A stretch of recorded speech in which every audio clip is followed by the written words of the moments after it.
Assalamualaikum warahmatullahi wabarakatuh. Perkenalkan, nama saya Andrea Rianto. Saya dari Universitas Mercubuana.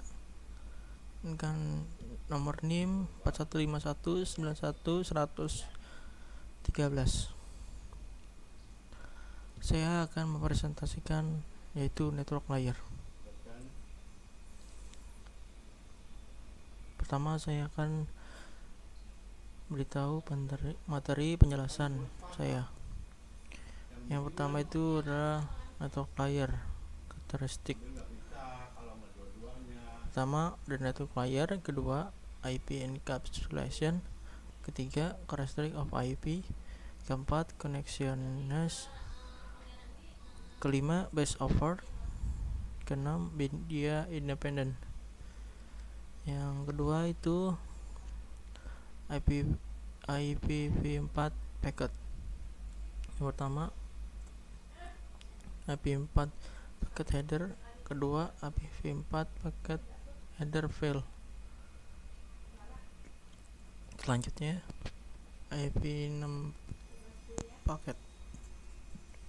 Pertama, limitation of IP4. Kedua, IP6 over 5.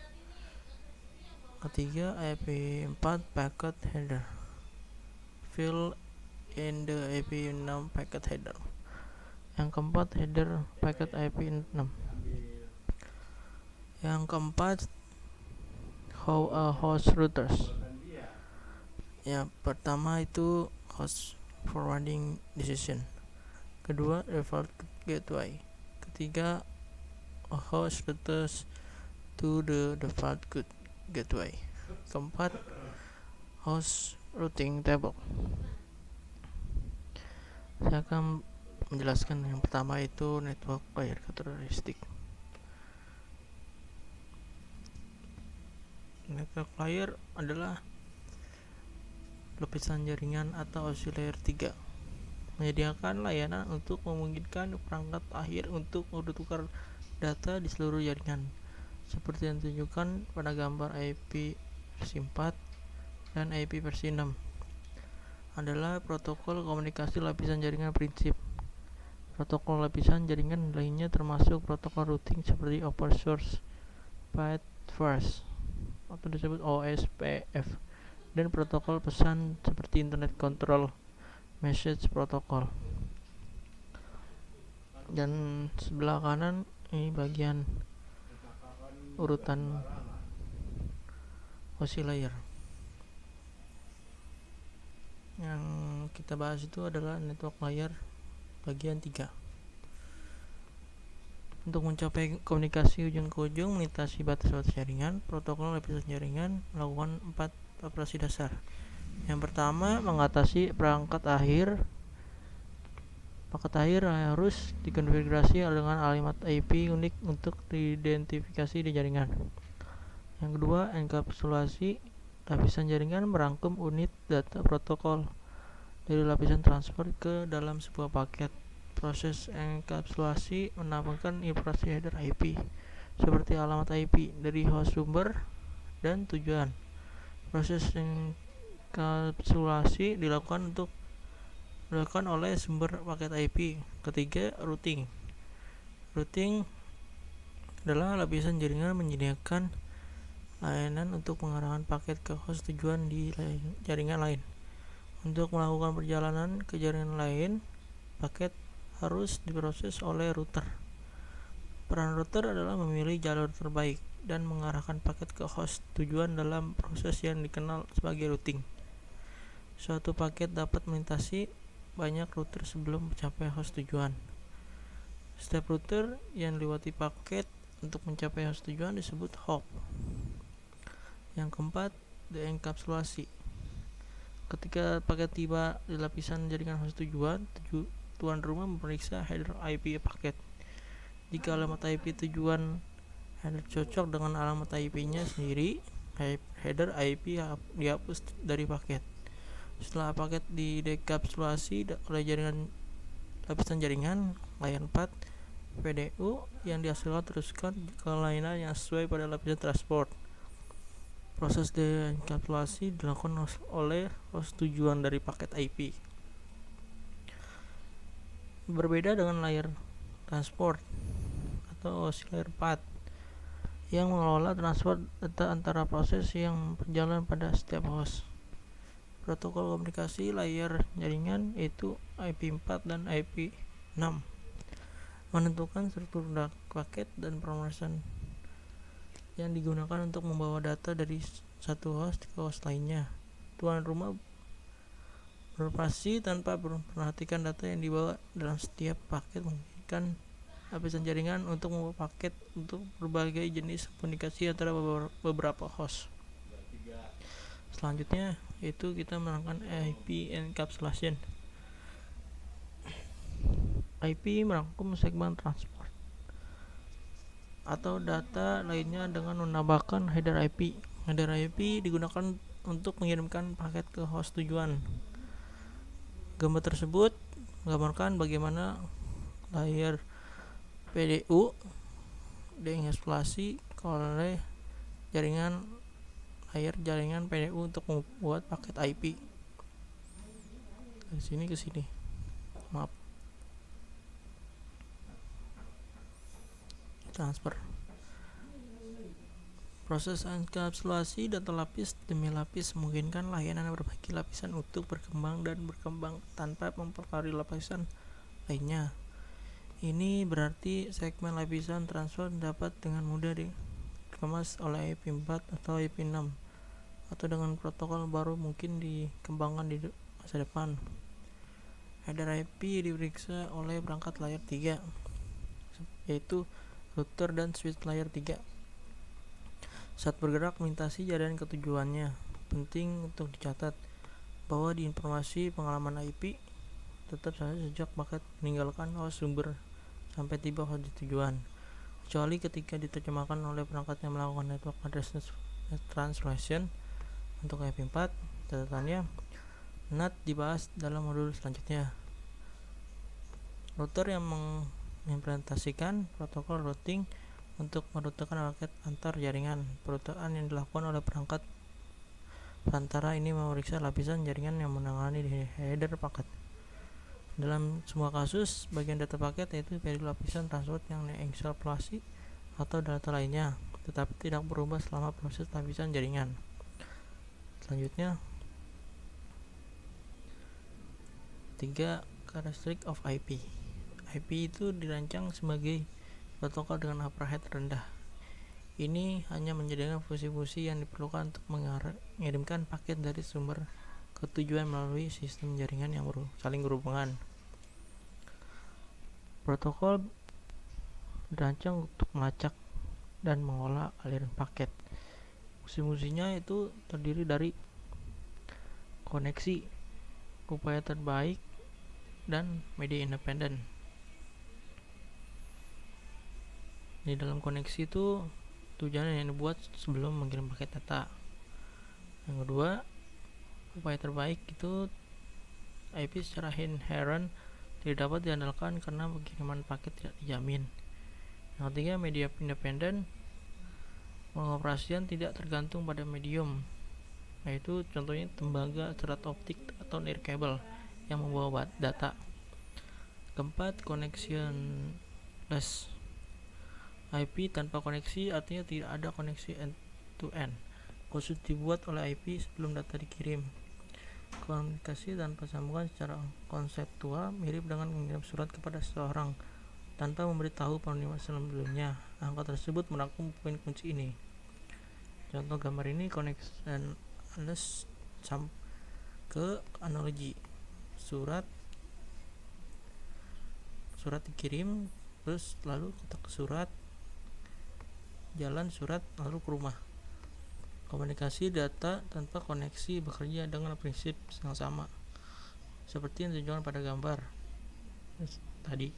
IP tidak memerlukan pertukaran informasi kontrol awal untuk membuat koneksi ujung ke ujung sebelum paket diteruskan.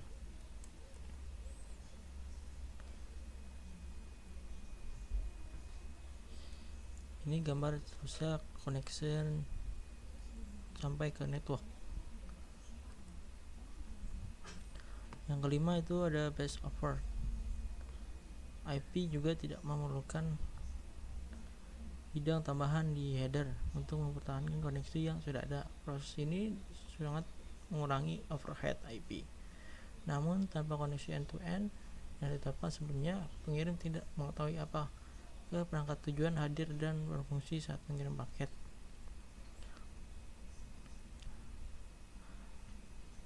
Mengetahui apakah tujuan mengirim paket atau jika perangkat tujuan mengakses dan membaca paket. Protokol IP tidak menjamin bahwa semua paket yang dikirim pada kejutaan diterima. Contohnya gambar tersebut, karakteristik protokol IP yang tidak dapat diandalkan atau upaya terbalik. Sebagai protokol lapisan jaringan yang tidak dapat diandalkan, IP tidak menjamin bahwa semua paket yang dikirim akan diterima. Protokol lain mengelola proses pelacakan paket dan memastikan pengirimannya. 6 itu ada media independen.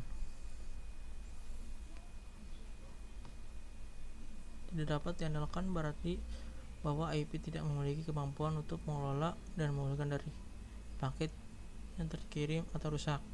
Ini karena walaupun paket IP dikirim dengan informasi tentang lokasi pengiriman, mereka tidak mengandung informasi yang didapat proses untuk memberitahu pengirim apakah pengirim berhasil. Paket dapat tiba di tujuan rusak, tidak berurutan, atau tidak sama sekali. IP tidak memberikan kemampuan untuk transmisi ulang paket jika terjadi kesalahan. Ini contoh gambarnya, paket IP melakukan perjalanan melalui media yang berbeda. Namun ada satu karakteristik utama dari media yang dipertimbangkan adalah lapisan jaringan, ukuran maksimum PDU yang dapat diangkut oleh masing-masing media.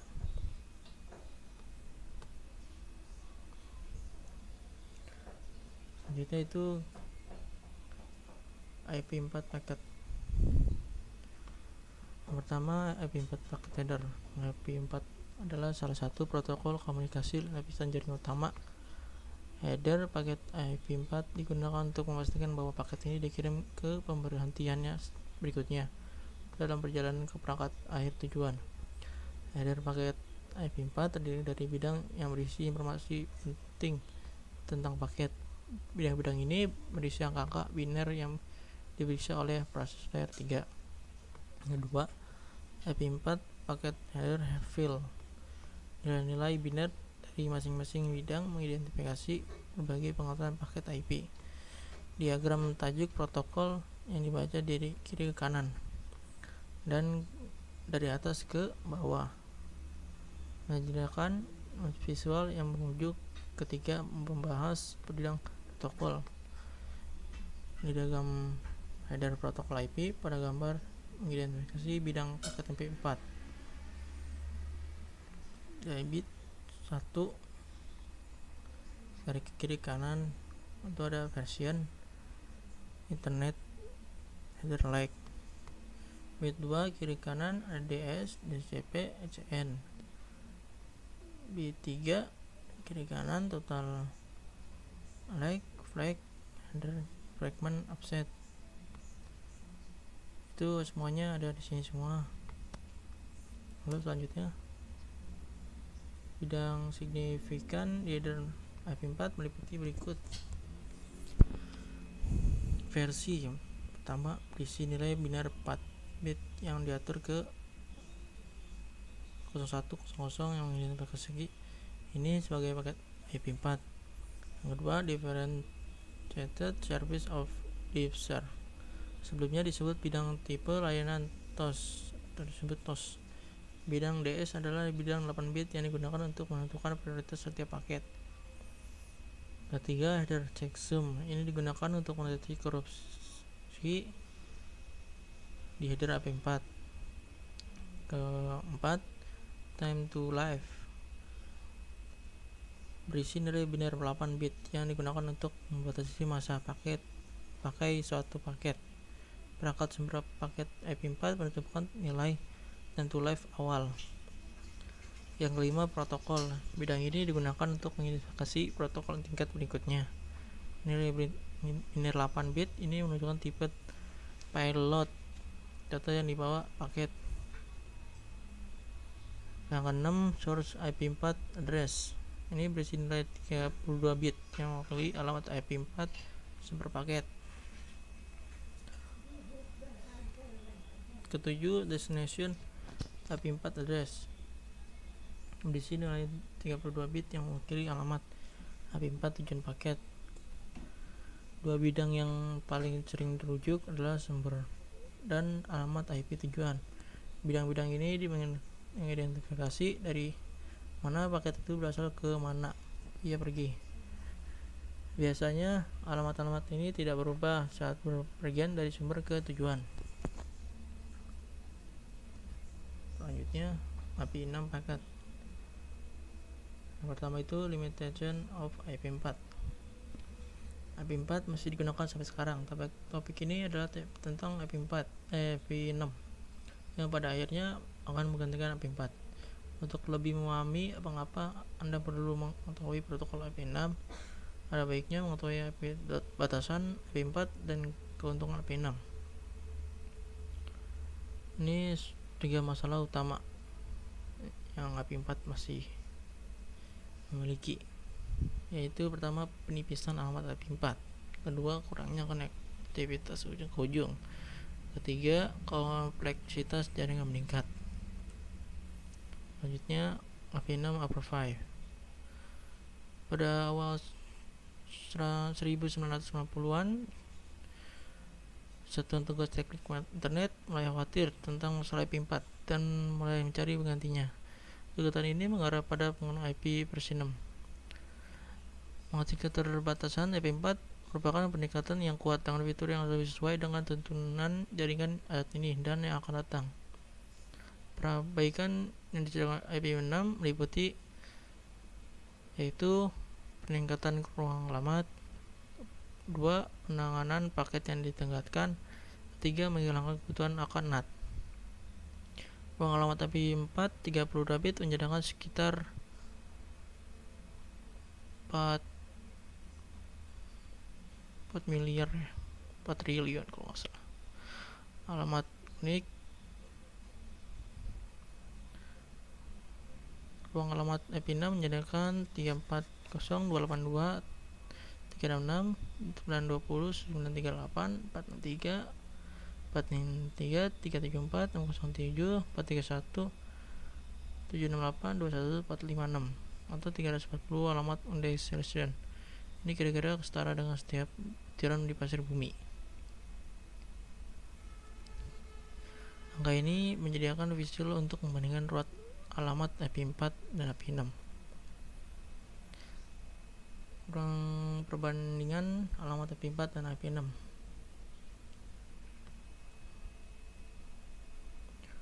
Ini contoh gambarnya.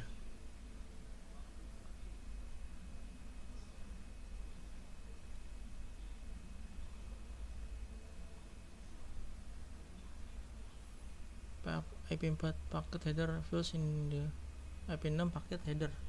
Satu, peningkatan desain utama IP6 atas IP4 adalah header IP6 yang disederhanakan. Misalnya, header IP4 terdiri dari header panjang variabel dari 20 oktet. Untuk IP6, beberapa bidang tetap sama, beberapa bidang telah mengubah nama dan posisi, dan beberapa bidang IP4 tidak lagi diperlukan, seperti yang disorot dalam gambar. Ini yang header paket IP4 yang kiri.